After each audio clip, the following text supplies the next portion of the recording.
Ladies and gentlemen, welcome to my channel. Let me tell you something simple, yet profound. Your life is the sum total of what you choose to focus on. Now, that may not sound revolutionary, but let me explain. In this world of noise, distractions, opinions, and shiny objects, it is easy, far too easy to get pulled in 100 directions. But let me ask you this. How many of those directions are taking you where you really want to go before you can focus? You must first become clear. And not just clear about what's in front of you, but clear about what's inside you. Your goals, your values, your vision, your definition of success. These are the compass points that must be set before you ever take the first step forward. Because here's the truth, you can't hit a target you can't see, and you certainly can't focus on something you haven't clearly defined. Most people wake up and dive into their day like a swimmer into a foggy lake. No direction, no aim, just motion. But motion without direction is wasted effort. You can work hard, hustle, and even sweat. But if it's not aligned with something meaningful, it will burn you out instead of building you up. This is why clarity must come first. It's not optional, it's foundational. Now clarity doesn't come by accident. It comes by asking hard questions, the kind most people avoid. What do I really want? What am I willing to sacrifice for it? What kind of life do I want to build? Who do I want to become? These aren't quick questions. They require quiet. They require reflection. And sometimes they require you to peel away layers of other people's expectations. Parents, teachers, bosses, even society at large, so you can uncover your truth underneath it all. Once you get that clarity, something magical happens. The noise quiets down. You stop getting pulled in 10 different directions because now you have a standard. You can measure every opportunity, every task, every demand by a simple filter. Does this serve what matters most to me? And if it doesn't, you let it go. No guilt, no regret, because when you're clear, saying no isn't selfish, it's wise. Let me put it this way. Imagine you're trying to read a book in a dimly lit room. You can squint, adjust, struggle, but the better option is just to turn on the light. That's what clarity is. It illuminates, it sharpens, it lets you see what matters and, just as importantly, what doesn't. And here's something else. Clarity breeds energy. People think they're tired because they're doing too much. Often they're tired because they're doing too much of the wrong thing. But when you get clear on your purpose, your energy comes back. You stop dragging your feet and start moving with intent. Why?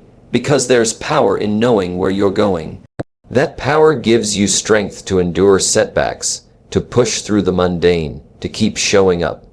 Because you're not just busy, you're becoming. Let me tell you, life will always throw distractions at you. Always, but if you're not clear, you'll chase everything that glitters and end up with a handful of nothing. That's why you've got to get still and figure it out. Write it down, revisit it often. Because clarity is not a one-time event, it's a practice. As you grow, your values may evolve, your goals may shift. That's okay. Just keep refining the picture. So remember, if you want to focus, don't start with the calendar. Don't start with the to-do list. Start with your why. Start with the vision. That's the fire. Everything else, the plans, the habits, the time blocks, those are just tools to protect and direct that fire. In the end, the clearer you are, the less you'll need to be convinced or motivated. Because clarity pulls you forward. It becomes your internal compass, and once you have that, focus becomes not just possible, but natural. And when focus becomes natural, progress becomes inevitable, one of the greatest skills you can develop in life. The kind that separates the overwhelmed from the focused, the mediocre from the exceptional, is the ability to say no to what doesn't align with your values, your goals, and your mission. Now, I'll be the first to admit, it's not always easy. We live in a world where saying yes is often rewarded. People applaud your busyness, your involvement, your availability. They say, wow, you're doing so much. as if that's the same as doing what actually matters. But here's the hard truth. Being busy is not the same as being effective. Being available to everyone often means being available to no one, especially not to yourself. If you want to live a meaningful life, a focused life, a purpose-driven life, then you must master the art of saying no, not out of arrogance, not out of selfishness, but out of deep respect for what does matter to you. You see, every time you say yes to something that doesn't align, you are saying no to something that does. That's the trade-off. You're spending your time, energy, attention, your most valuable currencies, on something that's off course. And make no mistake, those currencies don't replenish automatically. You don't get more hours in the day just because you meant well. You don't get more mental clarity just because you had good intentions. Your focus is a limited resource, and where you place it determines what you build. People often fall into the trap of saying yes out of guilt or fear. Fear of disappointing someone. Fear of missing out. Fear of being seen as difficult or unfriendly. But let me tell you something important. You cannot live your purpose and live for everyone else's expectations at the same time. It just doesn't work. One will always have to give. And if you're not intentional, it's your dream that will be sacrificed. I once heard someone say, the difference between successful people and really successful people is that really successful people say no to almost everything. That stuck with me. Because the more successful you become, not just in business, but in clarity, in relationships, in life, the more you'll be asked to do, to attend, to contribute. And if you don't have boundaries, your vision will slowly erode under the weight of everyone else's priorities. Now, saying no doesn't have to be rude. It can be kind, it can be graceful, but it should be firm. You can say, thank you for thinking of me, but I'm committed to something else right now. Or, this doesn't align with my current goals, but I appreciate the opportunity. You owe no one an apology for protecting what matters to you. Think of it like this. Imagine you're building a house, your dream house. Every decision matters. What materials you use, what design you follow, what location you choose. Now, imagine someone comes along and says, hey, why don't you add a few extra rooms over here? Or you should paint it this color instead.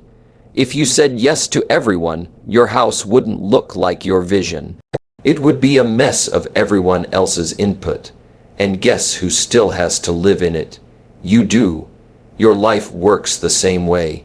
You're building something that reflects your deepest values and goals. And if someone's request or invitation or suggestion doesn't fit the blueprint, it's not personal. It's just not aligned, and that's okay. Because when you learn to say no to what doesn't matter, you make more space, more energy, more clarity for what does.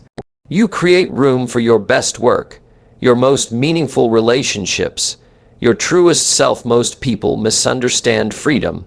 They think it means doing whatever you want, whenever you want. They think freedom is about avoiding structure, dodging responsibility, or escaping routine. But the truth is, that kind of freedom doesn't lead to fulfillment. It leads to chaos, confusion, and regret. Real freedom, lasting freedom, comes from something far less glamorous, but far more powerful: discipline combined with focus. When you practice discipline, you take control of your actions. When you apply focus, you aim those actions toward a purpose. And when you do that consistently over time, something incredible happens. You earn the freedom to live life on your terms. Not because the world gave it to you, but because you built it. Discipline isn't punishment, it's permission. It's the permission to say, I will not let my feelings dictate my future. I will not drift. I will direct. When you have discipline, you don't need to wait for motivation. You don't need the perfect mood or the perfect moment. You show up anyway. You do the work. And that consistency is what builds strength, confidence, and momentum. Focus, on the other hand, is what gives your discipline meaning. Without focus, you might be disciplined in the wrong things.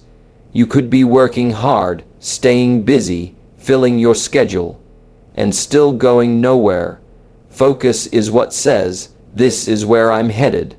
This is what I'm building, and everything else is a distraction. Now here's where the magic happens. When you marry discipline with focus, your days begin to align with your destiny. You stop wasting time, you stop second-guessing, you stop chasing things that don't matter. You become sharper, more intentional, more present, and with that comes an incredible sense of peace, not because life is easier, but because you're no longer scattered. You're in command. There's a kind of freedom that comes from knowing you're doing exactly what you're supposed to be doing. Not according to society, not according to your friends or your critics, according to you, your vision, your values, your mission. That's a freedom most people will never taste because they're stuck in reaction mode. They're saying yes to everything. They're addicted to comfort and convenience, but comfort without purpose is a trap. It keeps you stagnant, and nothing about that is free. Let me put it this way. If you don't choose discipline today, you'll be forced to deal with regret tomorrow. If you don't focus your energy now, life will drain it for you. You'll spend your best years putting out fires, serving other people's priorities, chasing temporary highs, and wondering why you feel empty at the end of the day. But when you do choose discipline and focus, that's when doors open, that's when your work compounds, that's when your reputation grows, that's when you stop just surviving and start designing your life. Some people wait for life to hand them freedom. They wait for more money, more time, the right circumstances. But freedom isn't given. Freedom is earned, and the price is paid daily. In small decisions, in repeated choices, in those quiet moments when no one is watching, but you are. And that's good news, because it means your freedom isn't in anyone else's hands. It's in yours. Every time you show up to the gym, to your craft, to your commitment, even when it's hard, you're buying your freedom. Every time you resist the urge to scroll, to complain, to quit, you're reinforcing your freedom. So don't resent discipline. Don't avoid focus. Embrace them, because they are the keys, not the cage. They don't confine you. They refine you, and they lead you, step by step, into a life where your time is yours, your energy is yours, and your future is one you chose, not one you settled for every day, whether you realize it or not. You're building your legacy, not someday in the future, not just when you reach retirement or a milestone birthday, right now, in the small decisions you make, in the habits you form, in the priorities you choose. Legacy isn't something that just happens. It's not reserved for the rich, the famous, or the extraordinary. It's the result of consistent actions, choices, and values stacked one on top of another over time. It's built, not declared, and what you choose to prioritize today is the blueprint for the story you'll leave behind. People often ask, how will I be remembered? That's a good question, but here's a better one. What am I choosing to make important today? Because your priorities shape your time, and your time shapes your impact. Whatever gets your attention most consistently is what will grow. And whatever grows, that's your legacy. If you prioritize distractions, then distraction will define your days. If you prioritize other people's opinions over your own values, then approval will run your life. If you prioritize comfort over courage, then safety, not growth, will be the theme of your story. But when you choose to prioritize what truly matters, your vision, your values, your relationships, your contribution, then you start to build something that lasts. You build something that speaks long after you're gone. You start living on purpose, not just on schedule. You see, legacy doesn't begin with grand gestures. It begins with intentional focus. It begins when you decide, I'm not going to chase everything. I'm going to commit to the right things. That means being honest about what truly deserves your time. It means turning down good things in order to say yes to great things. It means recognizing that what you repeat becomes who you are, and ultimately what you're remembered for. We all get the same 24 hours in a day, but the way we spend those hours, that's what separates a life of significance from a life of distraction. The people who leave the strongest legacies aren't necessarily the most talented or the most connected. They're the most aligned. Their actions line up with their values, their calendars reflect their convictions, their words match their walk, and it's not always easy. Sometimes prioritizing the right things means going against the grain. It means showing up when no one's clapping. It means staying committed when results are slow. But that's the price of a meaningful legacy, and it's always worth it. You don't have to do everything, but you do have to do what matters. You don't have to be known by everyone, but you do have to be known for something. What you value most should be visible in how you live, not just in what you say.